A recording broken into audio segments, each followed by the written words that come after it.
am Brett Burney from NextPoint, joined by Jerry Crawford from KGC Consulting. We've enjoyed talking with Jerry several times on some videos to help us get some more insight into some of the important considerations when it comes to construction litigation based on Jerry's expertise. Now, Jerry, when we talk about construction projects, there are a variety of areas where risk comes into play, which means that, of course, we need to best manage that risk whenever possible. Can you just start off giving us some general areas where risk management considerations are essential? Yeah, that's a great question, Brett, and thank you for the opportunity to present on this podcast. Generally, risk is something everyone wants to avoid. It generally goes a little further than that in terms of the mechanics of the way organizations think of how they can identify and treat risk.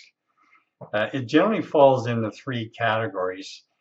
Risk avoidance, can we avoid this altogether? Risk allocation, who do we share this risk with? And risk reduction. And on construction projects specifically, I'm going to be talking to today, who is the best stakeholder to manage that risk? Is it the owner? Is it the contractor? Is it the trade? Is it the design professional? Is it the end user?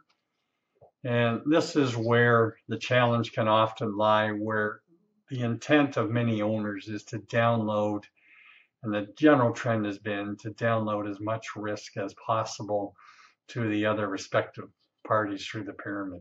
Now, Jerry, here at NextPoint, we work with a lot of mostly lawyers, legal professionals, as well as construction professionals in the context of construction litigation when these projects kind of maybe go off the rails or there is a dispute that happens a lot of times. So we've heard about risk registers and sometimes or tracking the risks, because obviously from a legal perspective, that can help legal professionals help their clients better manage some of that risk. Why are some of those tools important in construction projects? People have to appreciate the reality today is a higher risk through a host of typically legislation that's come in the last 50 years. You have enhanced financial risks today. You have, increasing regulatory risk, environmental risk, technology risk. We're working with products and services that are untested previously. Governance risk, accountability, safety is a much bigger factor on construction sites today. Fines are very, very heavy, and they escalate up the chain to the executive in charge. You've got qualitative risk, quantitative risk. The list is endless. It's a big field. It's a big field for the insurance companies that are dealing in this risk and the corporations that have to keep track of their risks. And it starts with a good, carefully prepared risk register with multiple stakeholder input. What might seem trivial risk to one party may be a company breaker for another company. Yeah, interesting. And I can certainly see, again, from sort of the legal perspective that, in addition to all of these risks that I can see is just, failed projects or, even timing. And of course, that runs over into cost and everything. But from a legal perspective, a lot of times we see some of these other things that you and I have discussed, even about tracking your communications and the email, or making sure that you have knowledge of where those documents are being stored so that you can reference a lot of those. Any quick thoughts on issues related specifically to maybe some of the insurance risks or the mitigation considerations when it comes to this area? Yeah, that's a great question as well, Brett. So, disclaimers, you need to watch for those for limiting your liability, depending on what your liability is. Vicarious liability, consider additional risks when retaining certain subcontractors. I have seen in my experience and been involved with files where they have had flooding or roof fires. Doing work on existing buildings is a high risk element exposure. When you're doing that type of work, if they're working with torches, repairing roofs, depending on the product they're using, or floods if they're modifying sprinkler systems. Be mindful of the indemnification clauses. You should be simple and specific, and your limitations restricted to your professional liability if you're a designer. Limitation on liability clauses should align with your insurance coverage. Never use language that commits you to something you cannot control. That's one of the most important things. Look at the language for what you can control and what you cannot control. Look at your dispute resolution clauses and inclusion for careful wording on ADR process or arbitration. Stay in your lane. Do not overextend yourself. And report incidents quickly. Know your reporting obligations. Yeah, excellent tips on there. Thank you, Jerry.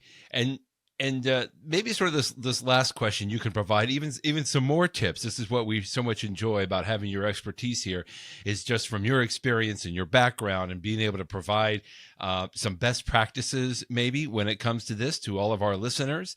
But I can imagine, knowing that construction projects are never static, right? There's always changes, there's always flux happening all the time.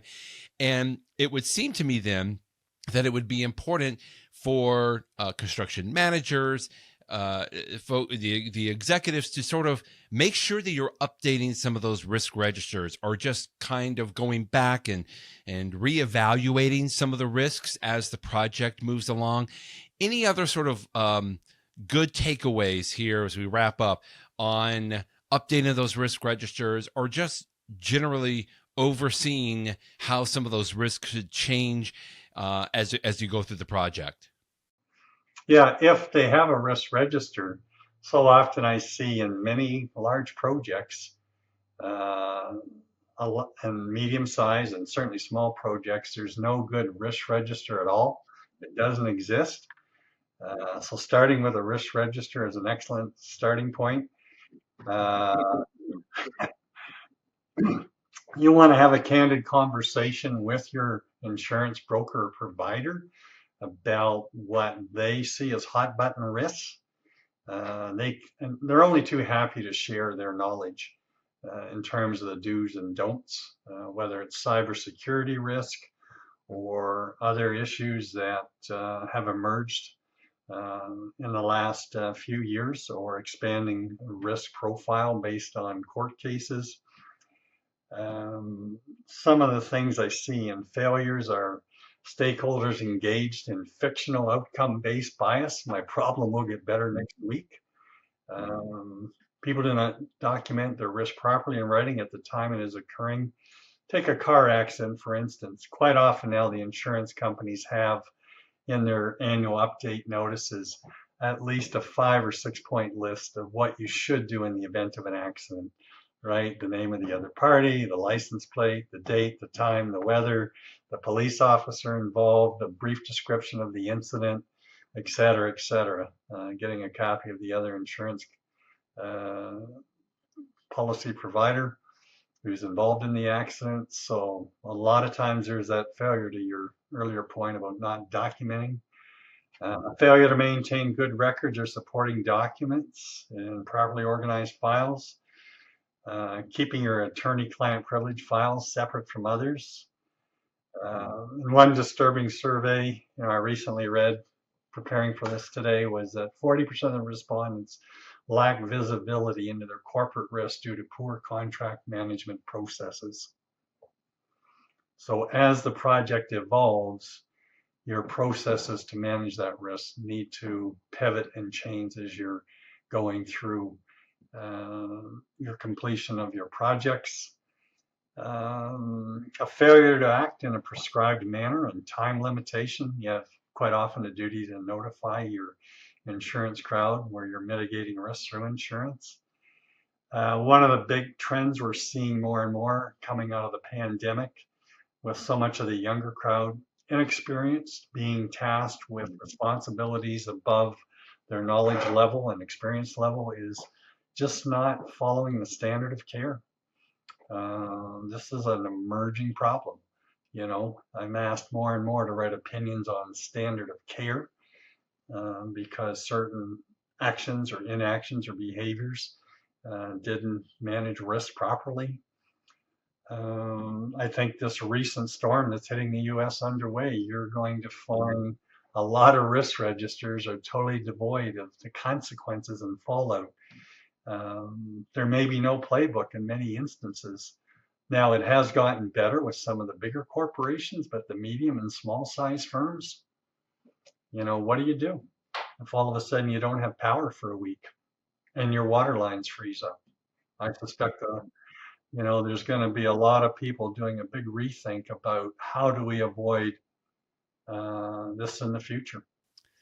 Well, Jerry, it is always fun to learn more from you. We really appreciate you taking your time to give us a little bit more insight into some of these things that I think is so good for construction professionals and even legal professionals that work with construction companies to just have a better understanding about as you're going through.